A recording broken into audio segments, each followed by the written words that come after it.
Bom dia, alunos do sexto ano. Sejam bem-vindos a mais uma aula de Geografia.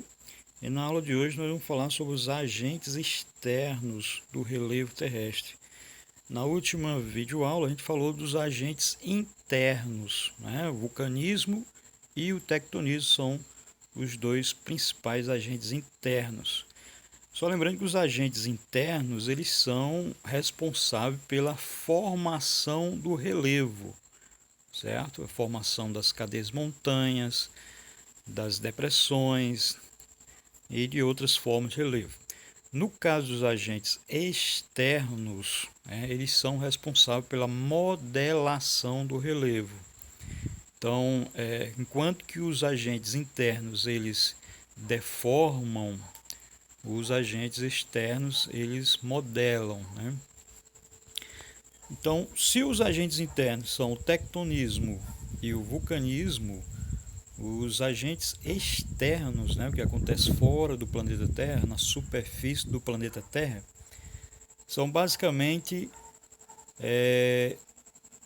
os agentes relacionados aos fenômenos naturais que ocorrem na superfície do planeta Terra. Então, nós temos a ação das geleiras, como vocês estão vendo aí no desenho, a ação das geleiras, que é chamada de erosão glacial, a ação das águas dos rios, né, chamada de erosão fluvial, a ação do vento, que é chamada de erosão eólica, e também a ação da água do mar, que é chamada de erosão marinha. Então, mas antes de a gente falar um pouco sobre erosão, né, que é o processo de desgaste, aliás, não é nem um processo de desgaste, é o processo de remoção das partículas de um lugar para outro. Mas vamos saber aqui a diferença exata sobre dois processos, sobre dois fenômenos, que é o intemperismo e a erosão, certo?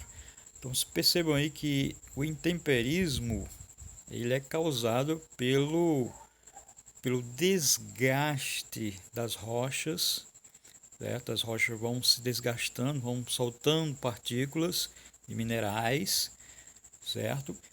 E esse processo de intemperismo ele é provocado pela ação da água, da própria água, ou então do sol, certo? Ou até mesmo das plantas, das raízes das plantas, que também pode provocar o desgaste, a quebra das rochas. Existem aí três tipos de intemperismo: o intemperismo físico, que é causado principalmente pela ação do sol, do calor do sol, certo? Com o tempo as rochas vão se fragmentando, vão se quebrando. O intemperismo químico, que é causado principalmente pela água, né? Ele é mais lento, o intemperismo químico, e ele ocorre em lugares mais chuvosos, lugares mais úmidos. E também o intemperismo biológico, que é aquele intemperismo causado pela ação das raízes das árvores, né? Então as raízes vão crescendo e elas vão forçando e quebrando as rochas. Então é um tipo de intemperismo também. Agora, a erosão ela é um processo seguinte ao intemperismo. Enquanto que no intemperismo a rocha quebra, na erosão aqueles sedimentos, né, aqueles pedaços de rocha que foram quebrados através do intemperismo, eles são transportados, removidos, certo, de um lugar para outro, uma retirada aliás, eles são removidos, retirados de um lugar para outro. Então é a erosão. E a erosão, como eu já falei, pode ser provocada pelas geleiras, pela água dos rios, né, pelo vento e também pela ação da água do mar. Então cada um desses recebe um nome diferente. Erosão, como eu já falei aí, erosão glacial através das geleiras, erosão fluvial dos rios, erosão eólica do vento e erosão marinha, né? Erosão marinha provocada pela ação da água do mar, pelas ondas.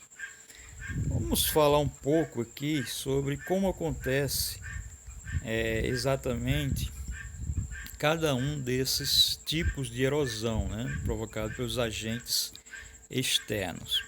Para ficar bem claro para vocês aqui quais são os agentes internos, que provavelmente eu vou colocar essa pergunta na atividade, os agentes internos são esses aí, as geleiras, os rios, o vento, a água do mar. Então são os principais agentes externos que provocam a erosão e, consequentemente, a modelagem do relevo.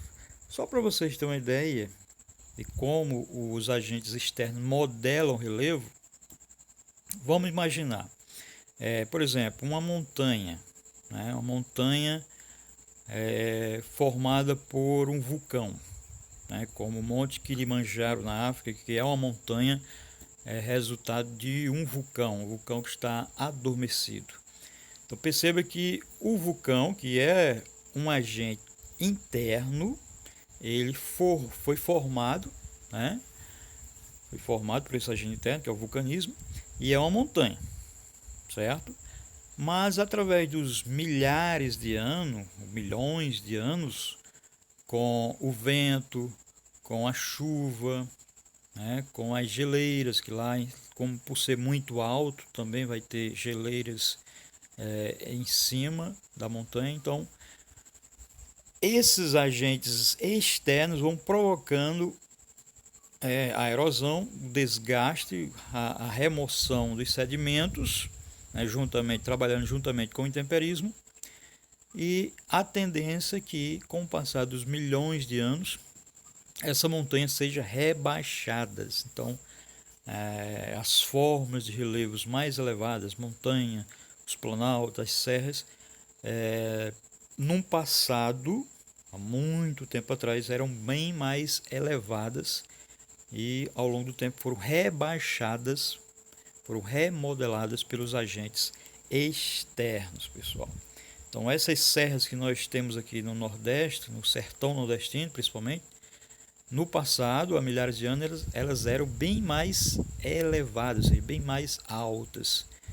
E devido ao processo de erosão, os agentes externos, elas se encontram hoje mais rebaixadas. O que aconteceu? As rochas que estavam lá em cima, parte dessas rochas, né, elas foram transportadas para as áreas mais baixas através da chuva, do vento e na forma de sedimento, né? Então acontece lá em cima o intemperismo, né? A rocha é fragmentada, com a ação da chuva, dos ventos, esses pedaços de rocha são transportados para as áreas mais baixas do relevo, como vocês estão vendo aí no desenho, certo? E consequentemente você tem uma modelação do relevo terrestre através dos agentes externos do relevo, certo? Por isso que eu falei, enquanto que os agentes internos eles modelam, eles dão uma forma, né? Eles criam novas formas, como montanhas, né? Como depressões. Os agentes externos eles transformam, ou seja, eles modelam, certo? Eles suavizam mais as formas de relevo, ok? Vamos baixar aqui. Nós estamos vendo aqui uma imagem de algumas dunas de areia, né? Que são dunas, são enormes montes de areias. As dunas são um exemplo da erosão eólica, certo? Esses montes de areia foram depositados nesses lugares através da ação do vento. Então, através da ação do vento ao longo de milhares de anos, a areia, que é o resultado da fragmentação de rochas em lugares mais altos, ela é transportada através do vento e depositada em alguns lugares, formando as dunas de areia. Então, as dunas de areia são um exemplo da erosão eólica. Aí vocês estão vendo também a imagem de um fiord na Noruega. Para quem não sabe o que é um fiord, são essas formas de relevo onde você vê esses paredões de rocha. Então aí é o resultado da erosão glacial, ou seja, durante o inverno, pessoal, isso aí fica coberto de neve, de gelo, e quando a neve vai derretendo quando chega a primavera e o verão, a neve vai derretendo, o gelo vai derretendo e consequentemente vai quebrando a rocha, provocando o intemperismo e também a erosão glacial. Ok, pessoal? Então vamos parar por aqui, né, que é um próximo assunto, próxima aula. Então esses são os agentes externos do relevo terrestre, né? Já está dizendo externo porque ocorre fora do planeta, né, na superfície do planeta, ao contrário dos agentes internos que ocorrem dentro do planeta, lá no manto terrestre. Ok, pessoal? Então ficamos por aqui. Até a próxima videoaula, se Deus permitir.